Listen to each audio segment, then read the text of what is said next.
Hmm.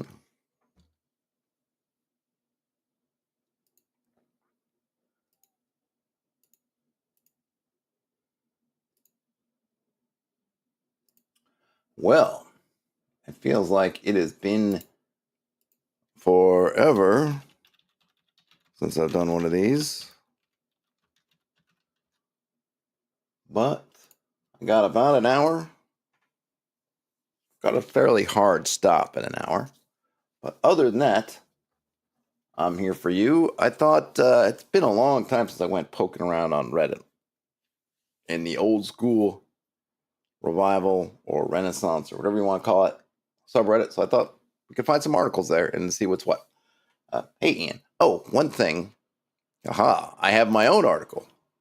Yes, I do sometimes write stuff myself. Let's see. Let me find that. There we go. So I'll go through my thing pretty quickly, and I will post a link to it. I did post it on the community tab on YouTube. I'm kind of happy with this one, actually. What did I call this one? Single roll turn undead. I'm going to post in the chat. Basically, the idea was, or the genesis of it was, I was already looking at the cleric because I made that video that I posted yesterday where I was customizing the cleric. And I did a couple things I didn't really touch upon too much in the video.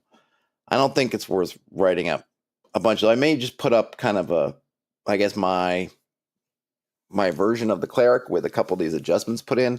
I did, what did I do? I did a couple of things. The big ones that might be applicable for different clerics or just for the generic cleric would be that I smoothed out a little bit of their spell progression. So they start off with a spell at first level, and but they actually gain new spells a bit faster, but they top out with less spells. But they get just a more neat sort of stair stepping of spells. And I talked about it briefly yesterday. I didn't really get into it. I just looked at it and I thought they had these weird kind of 2-level drops, 2-level, I don't know, it's kind of a weird stair stepping. And since I like to give them a spell at first level, I just kind of went through neating that up.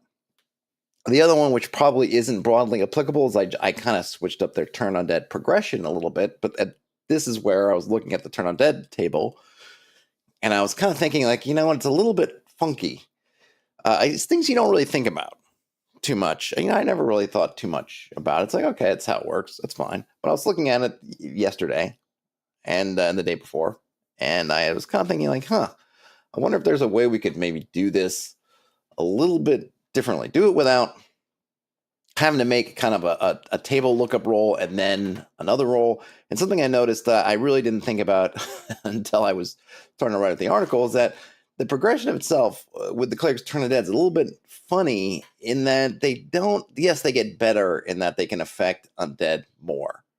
So as you go up in levels, more and more undead come under your sway. And of course, you go from having to roll to just getting to turn them automatically, to getting to destroy them, and it kind of progresses like that. But the number of undead it doesn't change at all. It's always 2d6.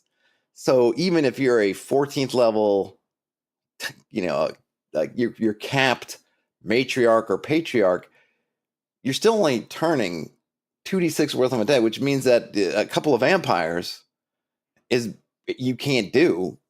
Because let's say they're 2 vampires and they're both 9 hit dice each, which is book level top end vampire, a vampire husband and wife, vampire brothers, father and son, whatever it is. 2 9 hit die vampires. You turn undead, you can at most turn one of them because you're going to turn. And if you rolled a 12 on your 2d6, that's enough to turn one, but only one because the other one's going to survive. And of course, for other things, it's a lot.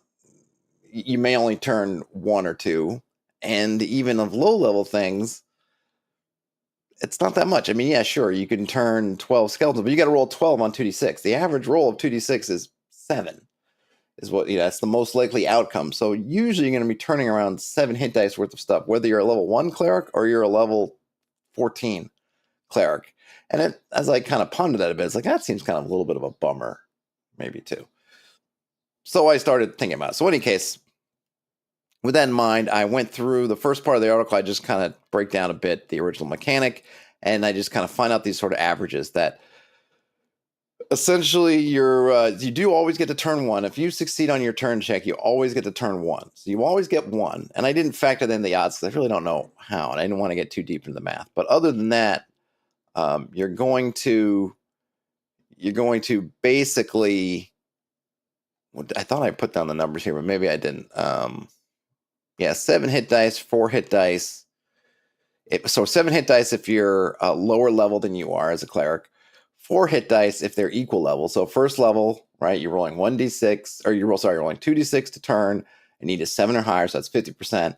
And you're going to roll about a 7, but you're only going to get that about 50% of the time. So you kind of do the math, and it's like you end up about 4 hit dice, and then it gets kind of worse from there. Though you will always kind of get one creature.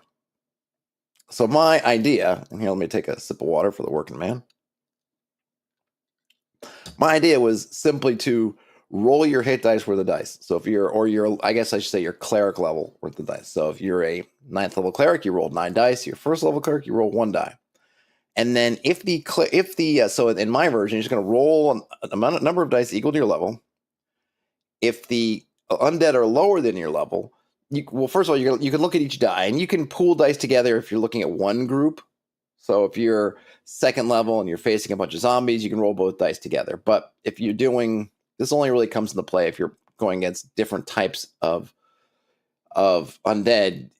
You have to, each die, because I'm multiplying or sort of basically dividing their HD number, you have to apply that one die wholly to something. And there's an example where I gave it. But basically, say against a bunch of skeletons, if you're a 2nd level cleric, you basically could roll your hit dice, which would be 2, but then you basically double that amount because skeletons are lower level. They're 1 hit die and you're 2nd level. So you would do an average of 8 hit dice per die. And then if they're equal level, 4 hit dice per die. And then higher level will be 2, and then 2 levels higher be 1. And then similar to your regular clerics, if they're more than 2 levels above, you can't touch them. They're beyond the light or whatever. And it just means that you just get to roll a bunch of dice. You don't have to do a table lookup. Obviously, the referee needs to know, and they will know, the hit dice of the undead versus the level of the cleric. And then, again, if you're doing mixed numbers, mixed undead, you have to take each die, figure out whether you're multiplying, dividing, or keeping the hit dice of that die the same. So, for example, I roll a 6 on one 6-sided die. I have to decide, does that apply to the skeletons, which maybe are below my level, and so that will be 14 or 12 hit dice worth of skeletons, or do I use that for another creature that may be less? So the example kind of goes through it, I think, pretty clearly.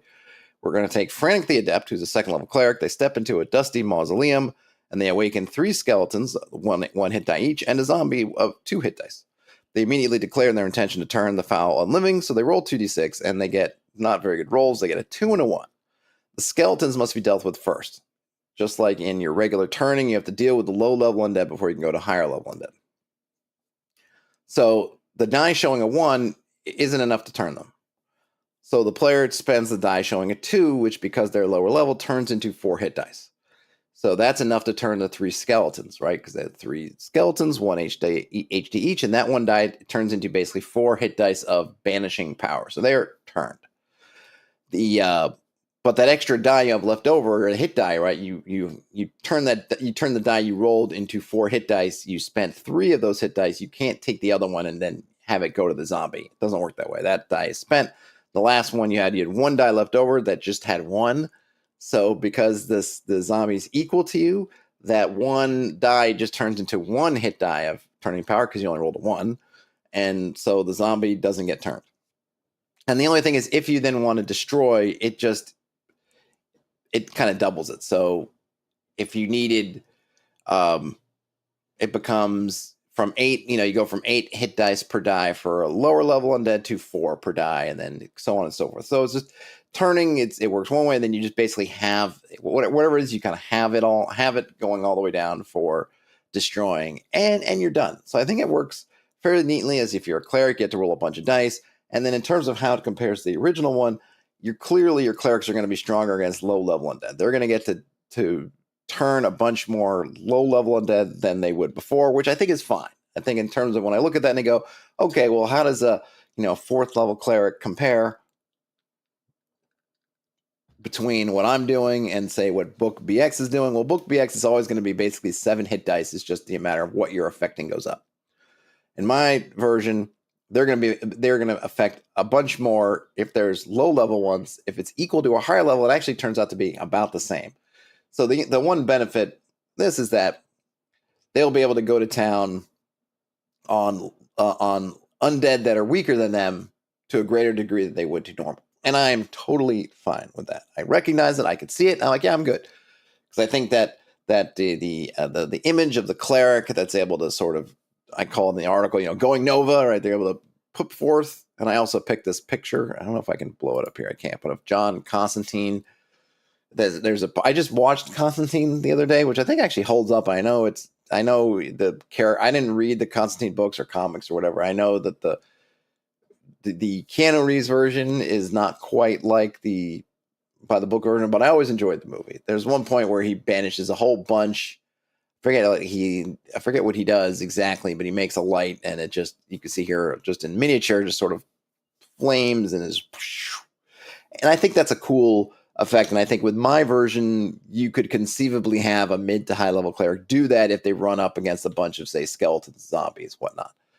Whereas with the D&D one, you really don't, because at most you're going to get 12 hit dice, which as soon as you go, you think of skeletons, you go, that's 12 skeletons. That's kind of a little bit of a gang, but it's not exactly a horde of skeletons. But even when you get up to zombies, like, yeah, you're destroying them at that point. I guess if you're a mid-level cleric, that feels good, but a zombie's only going to get you, even if you roll 12, which again is not the high percentage roll on 2d6, that's your max, that ends up being 6.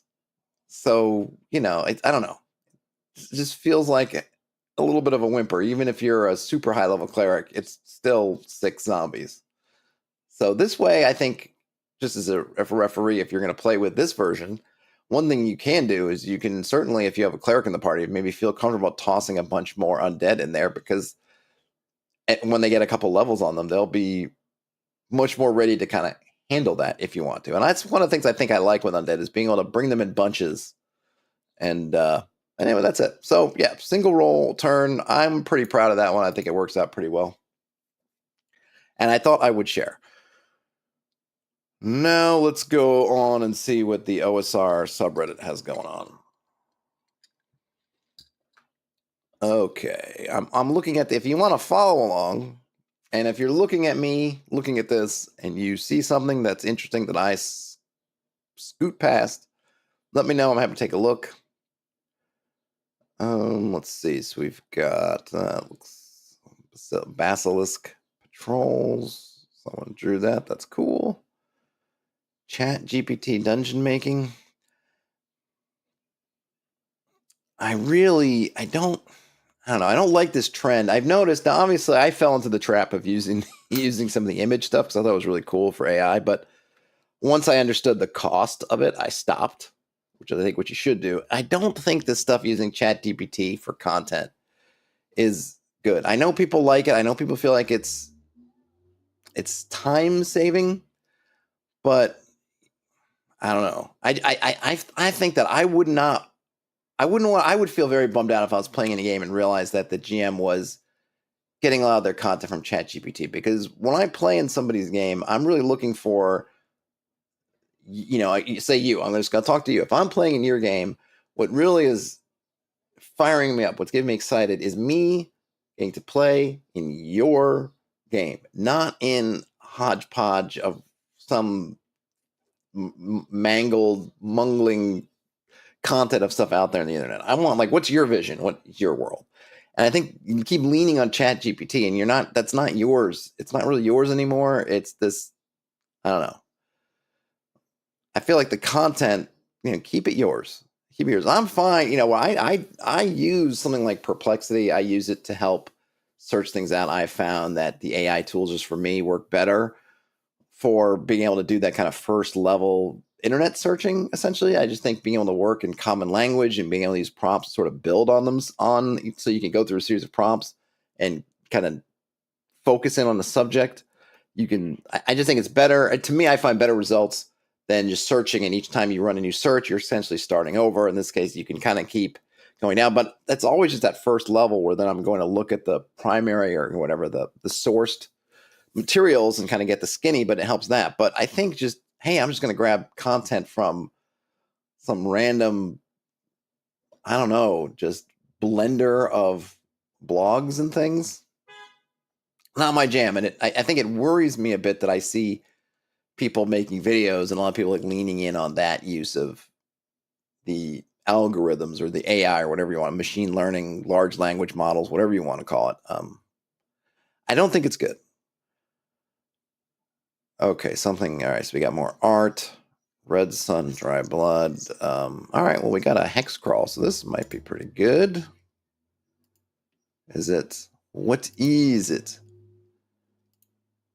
All right, so we're going to, this is at, well, let's see what it is first.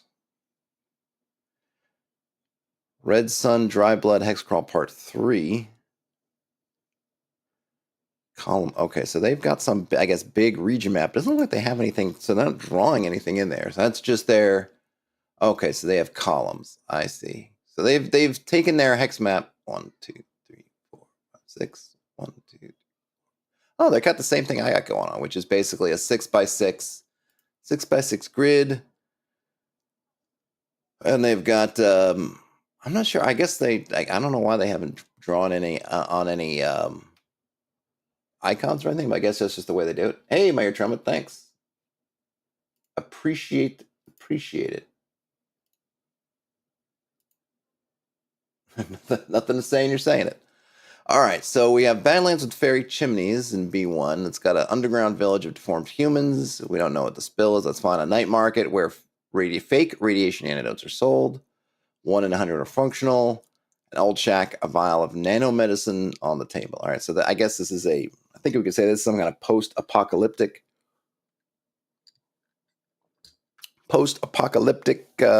setting. All right, I was hoping for more kind of informational. They got some creatures. They got some repairs. Let's see, anything. All right, okay, it's for mutant future. Oh, that's cool, but I was hoping for more methods behind the generation, not just the results, but cool. Okay, an idea for an adventure, an OSR for those who like accounting. I don't know, I guess they would call it OSR, but Pendragon, I think, would be up there for folks who love accounting. Pendragon, I think, is a good one. I need to go through and read these cataphracts, but I don't know if I want to get into it now. I want to get into it when I have more time, because it seems really interesting.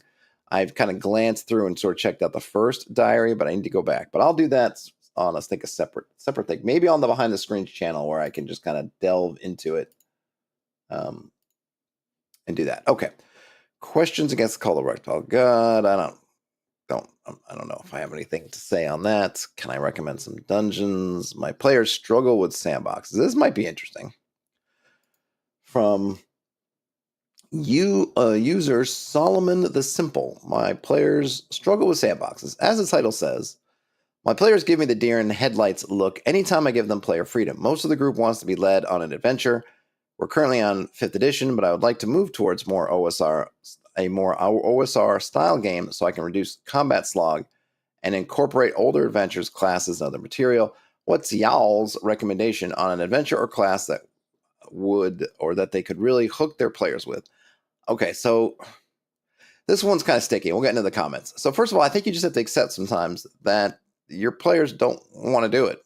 I mean, and I don't think there's anything wrong with that. Not everybody loves every kind of game. Not everybody is going to want to play a super sandbox game. They may not understand the ideas of sandbox. They may not really like it. They may want something more narrative based, and that's okay.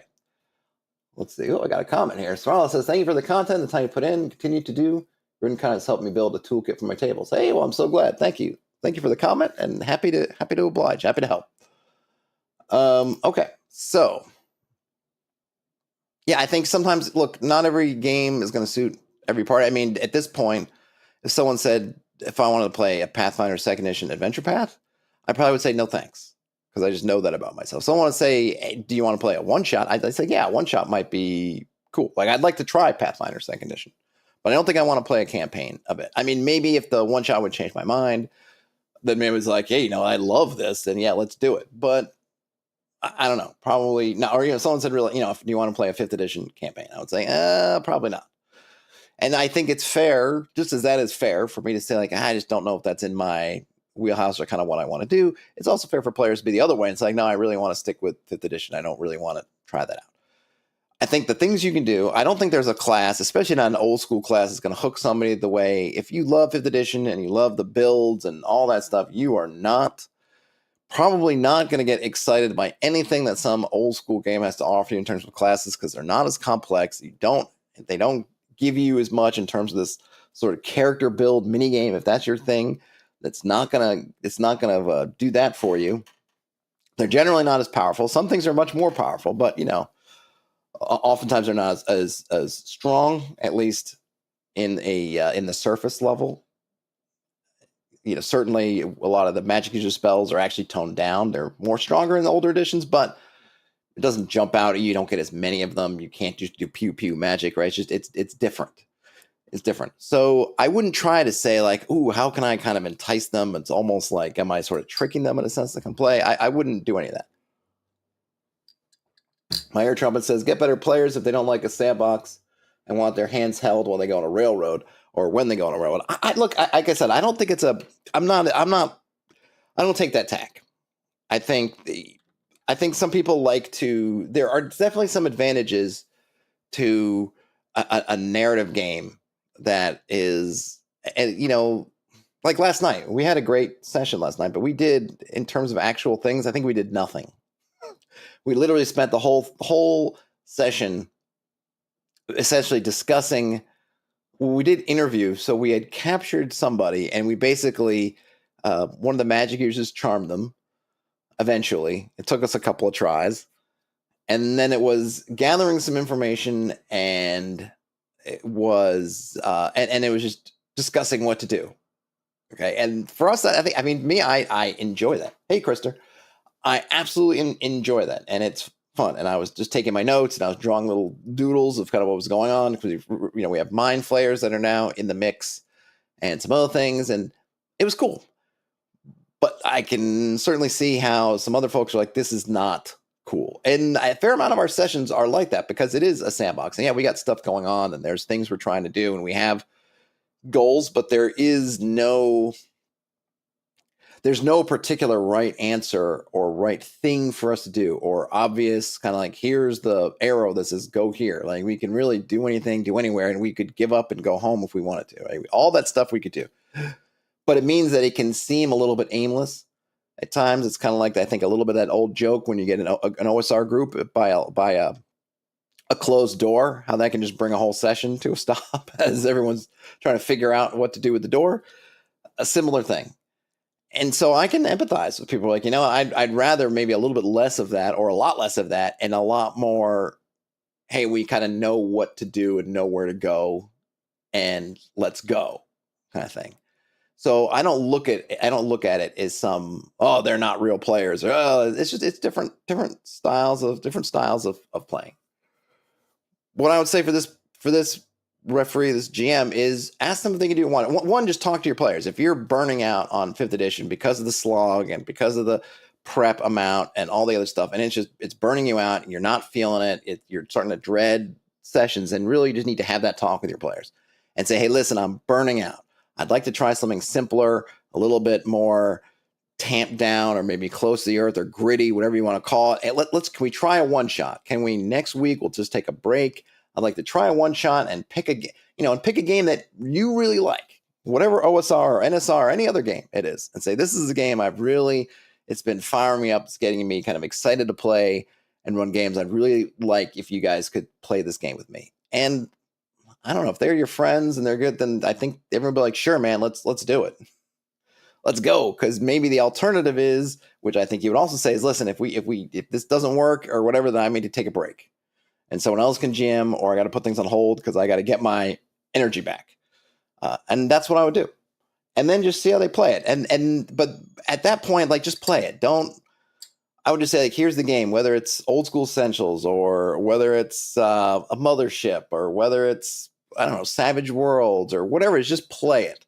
I wouldn't then try to like, the next post shouldn't be, well, how can I try to change all this stuff to make them happy? It's like, no, just let them see the game. Let them see the game, because they may end up liking it or they may end up hating it, but let them see it. All right, we got some more comments here. Thrall says, about my videos running on, what's the name? On the Silver Axe Adventure, who's the exact title? I'm forgetting. Was it Shadow of Tower Silver Axe, I think? Just finished. Oh, great. Yeah, all 4 parts. Yeah, so some of those videos got quite long. I had to sort of start to trim them.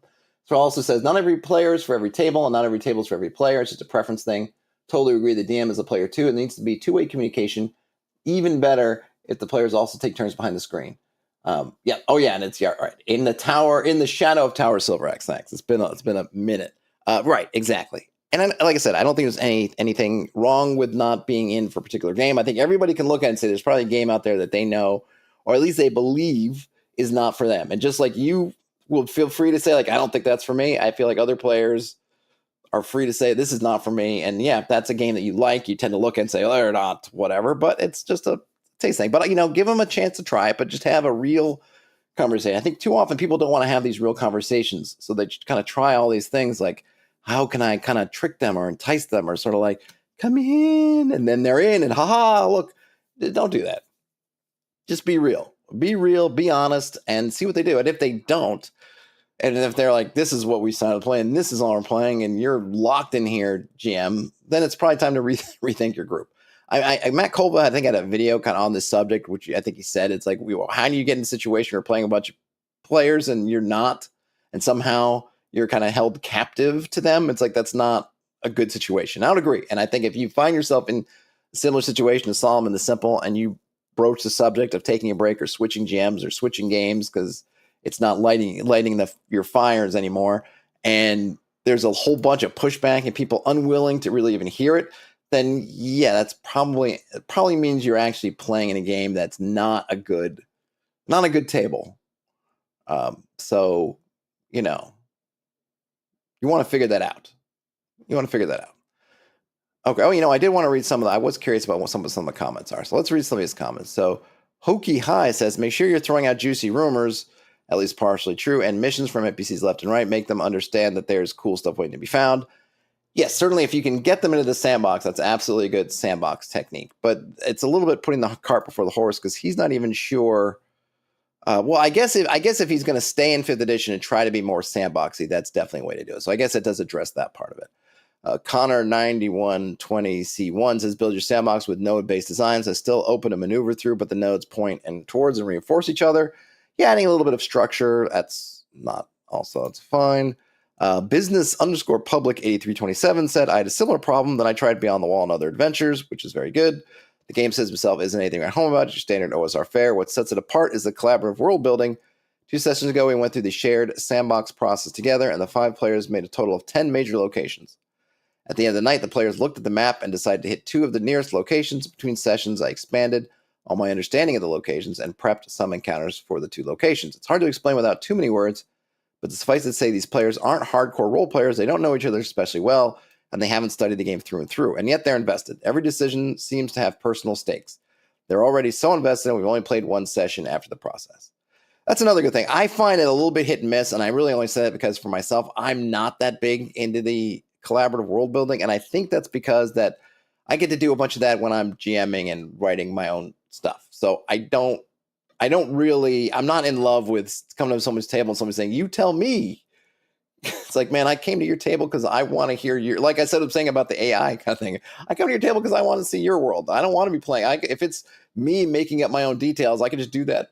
I could set up a stream and do that at home. Like I'm not into that. But I think there may be a lot of players for whom it may be super refreshing to be let in on the world building, which is often kept as a very kind of behind the screens, you never know kind of thing. So I'm sure a lot of players would love it. But for me, that's not a big factor, you know. But you know, but I think that's just because I get that fix elsewhere. So Raul says, getting burnout isn't letting people down. You're a human. Players should understand it's not adversarial unless that is the game. Yeah, absolutely. I mean, even if the game is adversarial, if you're getting burnt out, your players should understand because that's not the game itself. It's behind the game. It's you as a human asking your fellow humans for help. And if you find that your table of fellow humans is unwilling to help you, that really says a bunch about them. And then you should probably look at it and think, like, maybe these are not humans I want to play games with, because that should not be a thing where you say to your presumably friends, say, listen, I need some help. And they're all like, nope, no help for you. No help for you. Tell me now what's happening with my bard's backstory. That's like, all right, you know, clearly this game is kind of transactional and it's going one way and it's not coming back to me. So now it's time for me to figure out, maybe I just need to get out, which can itself be very difficult because oftentimes, at least from the stories I read, a lot of times people are playing with their friends, their relatives, their loved ones, their significant others. And some of those people just don't end up being great players, or at least great players for them. And it makes it really hard to have that kind of, what can your exit strategy be when you're playing with, you know, your brother, your sister, and their significant others, and maybe your significant other, and you find out that you may love them all as people, but as players, at least for you, they're terrible, or they just don't gel. Joey says, I think the game system plays big into collaborative world building. Pathfinder, not great. Blades in the Dark, it's great. Well, I mean, look, if you're playing Pathfinder and you're playing in, I don't remember the name of their world, or say D&D in Forgotten Realms. And yes, your world building is limited because the world's there given to you.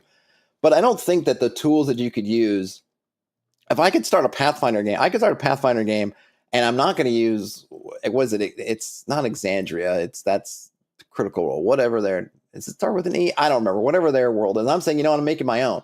You could do the same world building techniques. I've never played D&D in the Forgotten Realms. Oh, Golarion, thank you. If I'm not playing in Golarion, if I'm not playing in the Forgotten Realms or in whatever the D&D's, one of the D&D settings, and you can still use the world building, kind of joint world building techniques, and you can still use them even in those settings at some kind of micro level. Just sort of, you know, maybe you can't talk about, I don't know, Waterdeep or something, but you could probably find some corner of the Sword Coast or whatever that is not particularly well defined, and you can update it with, like, so say you're from the Sword Coast, what village are you from? Oh, okay, blah blah blah. Like, you could still do some of that stuff. Obviously, the more that the world is just yours and you're starting with a blank page, the more opportunities you have, and you can still do that with Pathfinder or D&D, but you're just not taking advantage of the setting, which for some people is a big deal. For me, it's not, because I generally make my own settings anyway. But if you're someone that's most comfortable working in the setting you have, then yes, those settings, because they've been refined with a lot of material and they have a lot of detail to them already, there isn't as much room to invent new. But you can always, you know, diverge from the official timeline or whatnot. Hey, Sarala, thanks so much. Appreciate you. So, okay, let's move on. Let's find something else. All right, so we've got Into the Majestic Fantasy Realms. Kickstarter is launching by Rob Conley. I've met Rob a couple times. I've played in this game a couple times. A lovely gent, runs a good game. I know I've talked about it on some of my, if you want to check some of my post ShireCon videos, not this past ShireCon. I did not play in his game this past ShireCon, but I think the two before I did. So nice to see him with his next project, or his next part of his ongoing project. He showed me some of his stuff. I must be part of this at that last ShireCon, which was in, I guess, last, September 24, and it's a lot. He's a hardworking man, putting out a lot of stuff. So good on him, and I hope his Kickstarter does well, and I'm sure it will. Okay. Let's see, more art. Okay, what does it say? I guess we can look at this. This is from the, what's it from? This is from Gazetteer 1, the Grand Duchy of Karamakos, 1987. Skills in the DM. It is the responsibility of the DM to see to it that the players don't abuse these skill rolls, achieving results totally inappropriate to the skills. It's also the responsibility of the DM to reward characters to use their skills cleverly and in the context of the adventure. Who decides? It's the DM who decides when a character may try a skill roll, and the DM also decides what sort of effect the skill can have in the situation. Example, character wishes to use his persuasion skill to convert a chaotic vampire lord to lawful behavior. Let him and his comrades go and cease all these nasty actions. The DM can ignore this silly request utterly, or, at best, can allow the character to use his persuasion to keep the characters alive for one more day to see the results of the vampire's evil plans. So this is probably, I don't use any of these skills like persuasion and whatnot, but it's probably a good note for the, and I don't know that in the 5e DMG and Player's Handbook they don't have these kinds of notes in there. I don't. That's the funny thing is that my 5th edition PHP is falling apart, so and it's not nearby, so I can't go get it. The issue really isn't, I don't think, that the rules are written in a way to suggest that persuasion is like a mind control. It's just that I think there's the way the game has evolved. People want to find, people are looking for that piece of the text or something, to say that, well, it doesn't say it's not mind control or whatever, or pressing their luck or looking for that, I know, and everyone will say, well, a roll of 20 on a skill, it's not critical. No, but people almost always like to treat it as a critical. So then it's kind of like that, well, I rolled a 20. And so now I want to sort of supersize my persuasion. And people have gotten, I think it's always been something that maybe not communicated as strongly as to on some of these challenges when someone's trying to whip out a skill like that, is to figure out what the stakes and what the possible results are, at least generally, before you start rolling dice. So if someone says, hey, I want to use persuasion to convince the vampire lord to let us live, then probably the GM should say, okay, well, let me know your argument. Tell me what you're going to say. And this is probably the likeliest outcomes, right? He's not going to let you go. Okay, like that, right? It's wasted breath if you think it's anything you're going to be able to say to this vampire, especially without any kind of magic or anything else behind it, is going to make him let you go. Or at least what can you offer him? Like just saying, hey, let us go kind of because ain't going to work.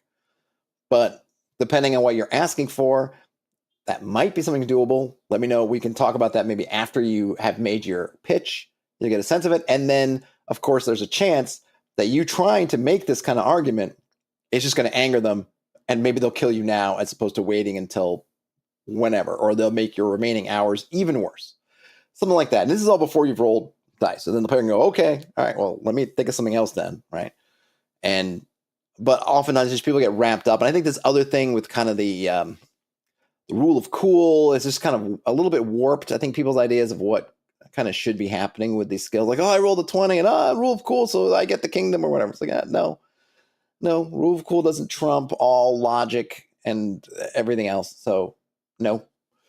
Hey, RPG grandma, but and it's fun to pull those. People like to pull those out. This is the OSR subreddit, right? So it's like, aha, look at this.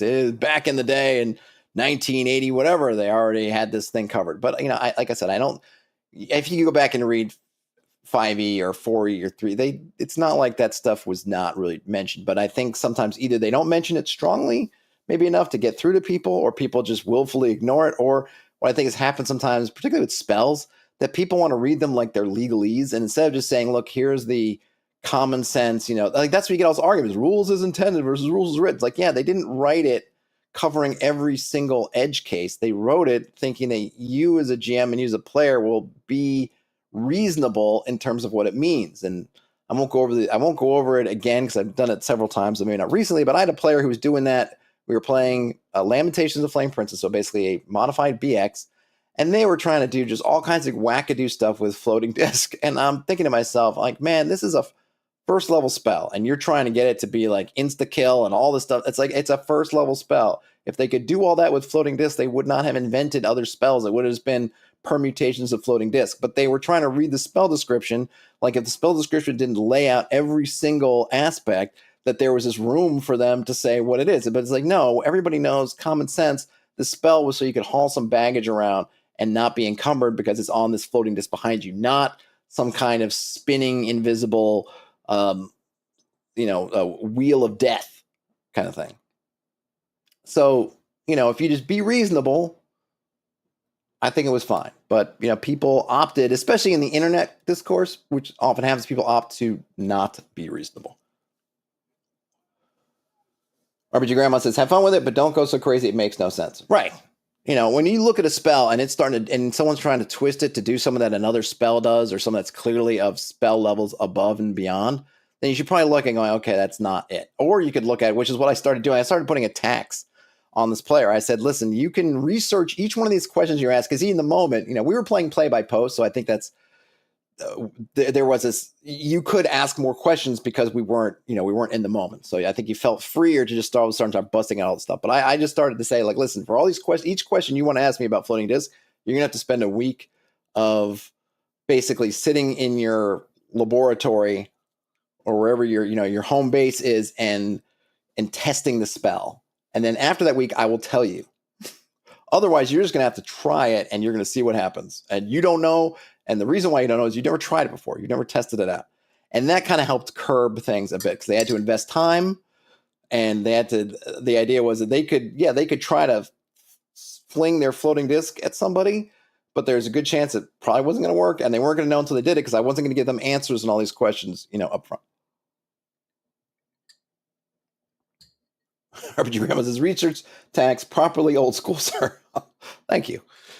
Every once in a while, I get one. All right. Let's see what else we got. So that starts without number. That's fine, but I don't know anything much about it. I mean, I know about it, but not enough to dig into some monsters. Okay, that's that thing we just looked at.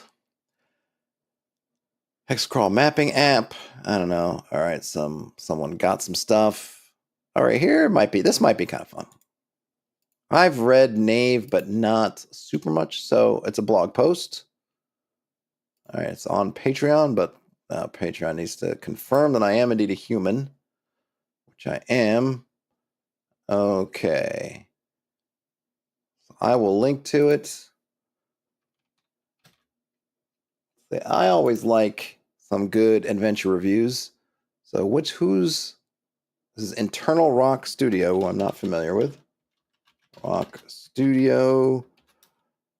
Let's see. Tomb of the Serpent King with Knave review.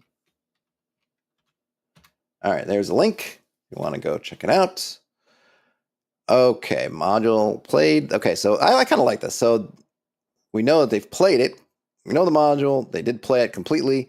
They used Knave first edition, but can remember the OSR, and they gave it an 8.4 out of 10. Alex here again. Today I want to talk about Tomb of the Serpent King. It is once again me just rumbling what happened in the game, my thoughts, and what I would change. Into the tomb. I remember we looked at someone looking at the doors. I thought it was a little while ago, but there was something where we looked at this layout. It was like this issue with how one of the doors in the tomb was written up. I wonder if they'll touch on that or if they ended up in that same, or that was a pain point. Hey, Brian. Okay, into the tomb. Tomb of the Serpent King is a well-known module in the OSR sphere. I ran it some time ago using the Knave 1E rule set. The tomb is often recommended as a module to teach new players the OSR playstyle. I ran it for 4 veteran tabletop players, but none has played an OSR game before. After quickly rolling up their characters, they ventured into the tomb. The whole tomb contains around 50 rooms to explore and is filled with undead serpent men and goblins. So there's a map of the tomb. The dungeon begins with the quote-unquote false tomb in rooms 1 through 8. The players enter the dungeon at room 1, the hallway, and see 4 rooms in front of them. Each room contains a wooden coffin. Inside lays a clay serpent man statue. If the statue is broken, poison gas is released, which deals 1d6 poison damage to everyone that inhales it. The false tomb is designed to teach players that dungeons contain traps and that they should proceed cautiously. I really like the false tomb and what it teaches. Hold on, I just need a drink of water here. Each room contains... Oh, wait, I got that part. Let's see. I really like the false tomb and what it teaches. The only thing I added was a hint to alert players to the presence of a trap, a dead thief with foam around his mouth lying in the hallway. The statue in the room behind him is broken and the gas is already dissipated. That way the players get a warning that there may be danger. At the end of the hallway is the false king's tomb. Another trap is attached to the door. I remember the players being very confused by the mechanism that activates the trap. Here's the front view of the door and its mechanism drawn by me. I think this is it.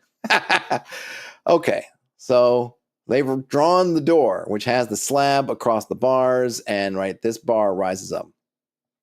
The brown part represents the door viewed from the front. The big gray box is a huge stone slab that the players need to lift. It resides on 2 iron bars sticking out from the wall. When the stone is lifted off the iron bars, they begin to rise. If they reach the top of the door, a spring-loaded stone hammer will crash down into everything in front of the door. I remember that both the players and I were very confused by my description here. Probably should have included the image above.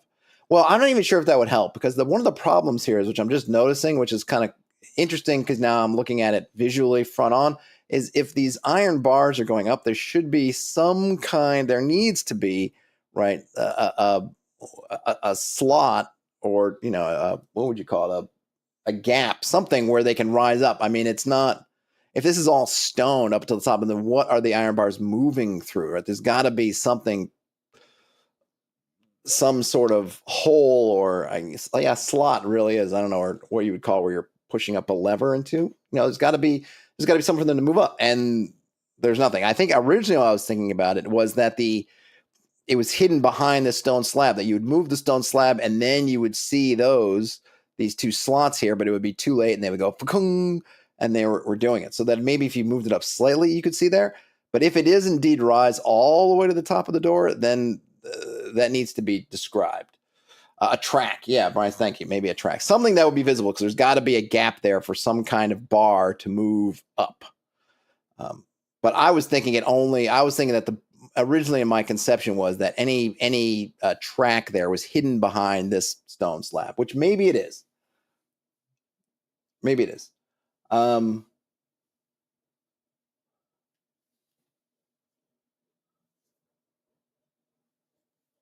Brian says, let's be honest, players may not be learning as much as DMs think the dungeon design is teaching. Yeah, I agree. It's kind of hard to say what they've learned, right?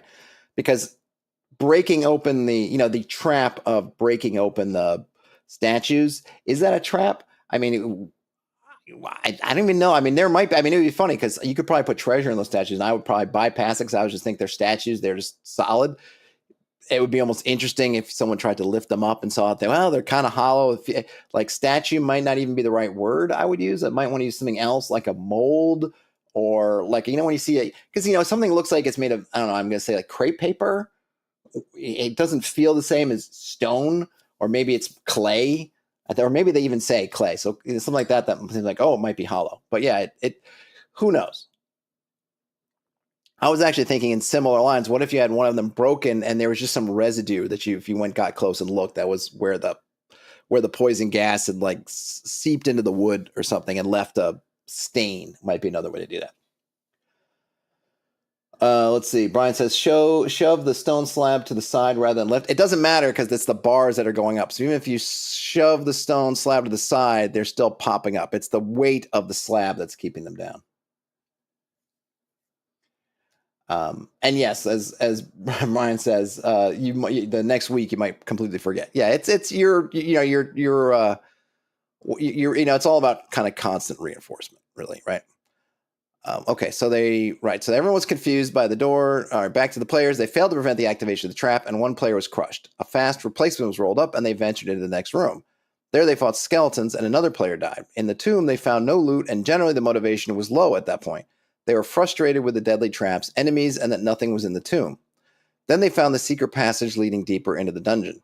They walked down to the area around room 10 to 18. Over the course of several hours, they creatively used the items their characters had to defeat the monsters there. The bellows turned out to be the strongest weapon they had. They used it very creatively multiple times. One example was igniting the black pudding lurking in the shadow and heating it up with the bellows. The strength of Knave was evident, creatively using the items a character starts with. They had an absolute blast. Then they walked down the stairs to the Stone Guardian, room 19. They got demolished here. 2 players died, and the rest fled back upstairs. At this point, I wish that Knave had some kind of safety net for players who go down, maybe a wound table that imposes a serious setback or penalty, but still lets them keep their character. 2 players lost characters they really liked again, and they had been having a lot of fun playing them. The hype and excitement never quite returned to that peak. They were less engaged with their new characters than the previous ones. And this can happen. I mean, it's unfortunate, but yes, it's a game with high lethality. I don't think any of the kind of classic OSR games have a better fix for it. Yeah, you could. I will sometimes add some kind of, not quite a death save, but some kind of death's door kind of mechanic. One, I just like the extra tension when someone's dying versus just instantly dead. I just think it's more interesting when there's this kind of state between life or death where you have to make choices than just like, oh, they're dead. But yeah, I mean, there's kind of no way around that.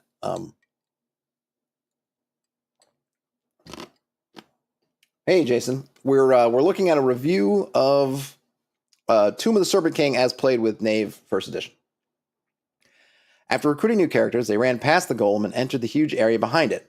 The gigantic room is a vast chasm, rooms 20 to 22, with only a narrow ledge that can be walked along. The chasm room connects to many other areas, including the second major section of the dungeon, the cave system, which is in the bottom left. To clarify, the dungeon consists of two large areas. One is the tomb system, which the players had explored earlier, containing the false tomb and the actual tomb, and the other is the cave system, mostly inhabited by goblins. The players continue to fight their way through the dungeon, killing some goblins, throwing an invisible ooze into the chasm, surviving a scythe trap, and more. One particularly noteworthy area was the gigantic basilisk room, where the namesake basilisk resides. It is chained to the ceiling by a massive iron chain. The pillars in the room can be used to hide from the basilisk's gaze, or to outmaneuver it. It was an incredibly well-designed encounter, offering many opportunities for creative problem-solving. I really enjoy rooms that inspire player creativity. After defeating the final boss, Zizimander, a lich serpent man, and searching his alchemy laboratory, the players left the dungeon and the adventure ended there. So final thought on what they would change. I really enjoyed running Tomb of the Serpent King. The false tomb is very well designed, and I can easily imagine pulling that section out and dropping it into another dungeon. The only critique I have of the module is the lack of hints for traps. I would definitely add the poison thief in the first rooms again, and include hints in other parts as well. Maybe the missing trap clues are intentional and part of the OSR style of play, where players are expected to always be cautious and look out for danger, which I don't think it is. I think that kind of is. I mean, not that you shouldn't use some signposting, but you should always expect that you should always be cautious. And I found when I'm playing games, it's usually always that moment where I stop being cautious, where my character gets zapped with something. And then all I can think about is that was the one time I didn't check the door, or that was the one time I didn't do the thing, and then the thing was there. RPG Grandma, this dungeon's pretty well traveled in OSR space, so you very well might have been in there. I think people have used Tomb of the Serpent King a lot, so I wouldn't doubt it. Brian Smith says that basilisk room is fun. It reminds me of my dog tangling itself on the leash. Absolutely. And Srala says, so funny doing Barrow the Elf King. That is from the 1E days. A friend asked what I did to cause my dad's abundance of caution. Yes, which is why you get back to that old kind of joke about put the OSR veterans in front of a closed door and see how long it takes them to go through all the permutations of what to do without actually doing anything, as they just appear to stand and stare at the door as they're trying to figure out all these different angles. Okay, so the other one was, another issue was the overall lethality of the game, though this is more a critique of the Knave rule set than the module itself. A first level Pathfinder 1 or 2nd edition or D&D 5e character might have survived most of the traps and encounters. The multiple character deaths in our game definitely reduced the fun for the players, even though they are veterans who've played many meat grinder dungeons before. Well, see, I wonder about this. If you've played many meat grinder dungeons before, you should be used to the meat grinding. But I don't know if you've played through a meat grinding dungeon before, if you lose a couple characters and you're really bummed out. That to me says that you probably haven't played in a true meat grinder dungeon. And it's fine to be, disappointed.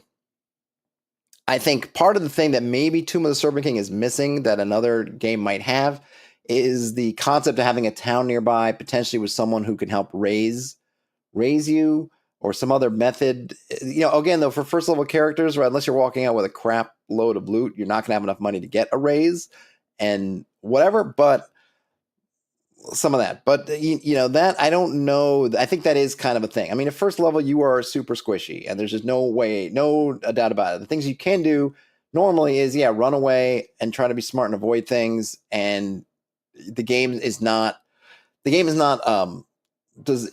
centered around having to go into combat. Right? So if you can run past the golem into an area the golem can't follow you in, just run.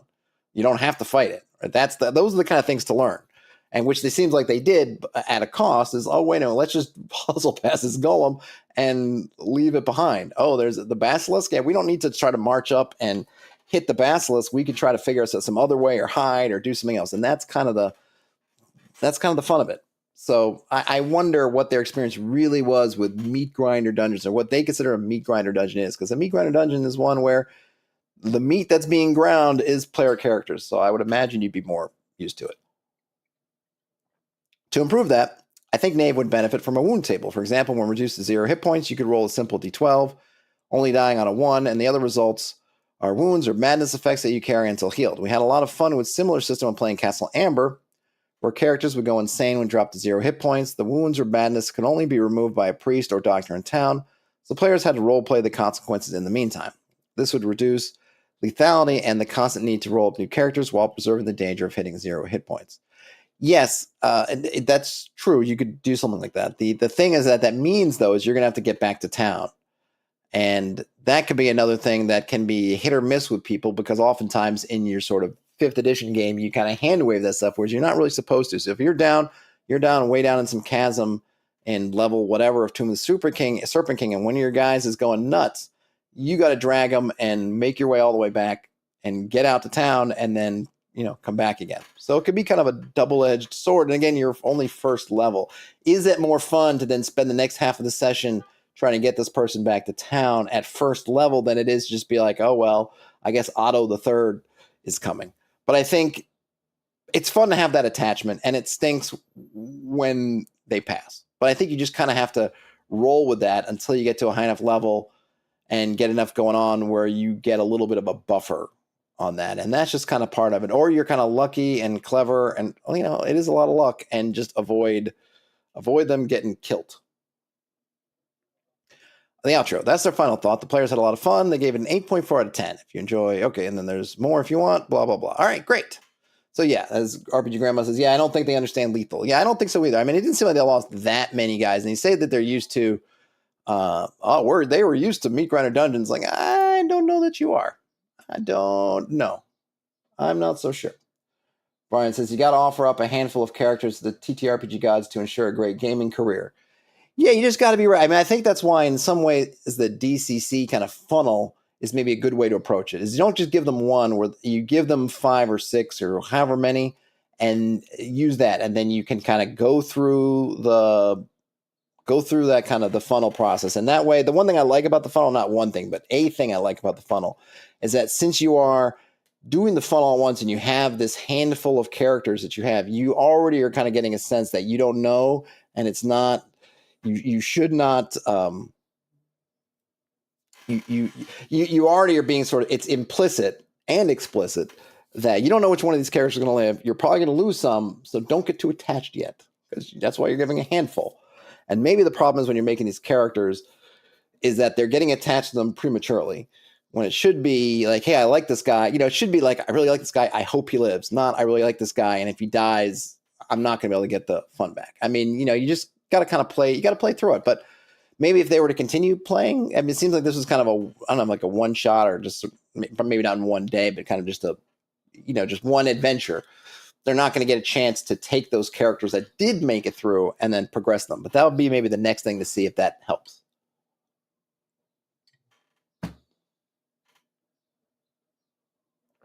Brian says, I mean, in video games, you get lives. It makes sense to use characters like that to learn a new game. Yeah, well, I mean, that's the thing, right? If I'm just playing a game and I like this guy and he dies, I'm like, well, whatever. It's a one shot, whatever. You don't get the context from the blog of whether they were intending to go back and keep playing. It's just kind of the thing you have to do. But it's just funny because the one they said, like, they're used to meat grinder systems, but they lost 3 PCs and they lost their second PC and they sort of lost heart. It's like, well, but that's kind of a meat grinder. I don't know. It's just to me, it just felt a little bit like that. These two things don't quite match up. All right. I have got to go because I have to go take something to my daughter's school and then pick her up. So I kind of can't go long today. RPG Grandma says, DM should have backup NPCs to sprinkle in as needed in case of PC death for players to take over. Yeah, you can also just have it, particularly as someone escapes, someone climbs out the door. I don't know that I guess depending on how real they want to keep it, I think it's fine. If someone just pops in. I mean, even if you're playing a one shot or something, like, I lost Otto. This is Otto 2. Otto the Second. I mean, my friend he was playing with somebody. This is one of his stories from way back in the day, but they would, they like, what was it, Death Dealer? Was it the Frankfurt Death Dealer? So every character would be like Death Dealer, would be Death Dealer 1, Death Dealer 2, Death Dealer 3. It's fun. Have fun with, like, that's the thing, is you can just embrace the fact that this person died. And if you love a character, then really just bring that same character back. Otto the First, Otto First is dead. Now we have Otto the Second. I don't know that, Tomb is designed, because someone mentioned hirelings. Yeah, you could totally have hirelings and followers, but I think Tomb of the Serpent Kings is kind of, they're sort of plunked there without any assistance like that. Obviously you can add them in if you want to. If you're coming from a 5e or Pathfinder thing, you might be unused to the hirelings. So that might be another thing. And I guess you could think about, if I was bringing some people from a modern game in, I might think about, well, how do I want to do that? Because I think the first adventure that I usually ran with them, they didn't have any hirelings because they couldn't afford them. But I did make sure they knew about them. And then generally the first time they came back to town and they had some cash, they were ready for some hirelings.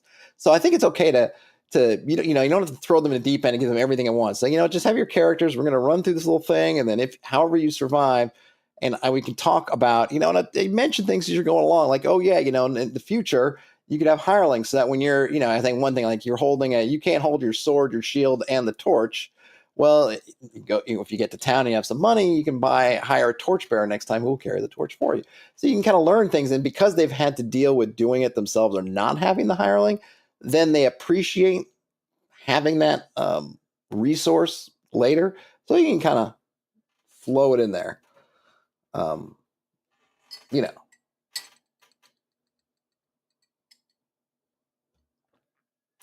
Gary says, highly thought means you have to be able to fall in love and let go if they die, not for the faint of heart. Indeed.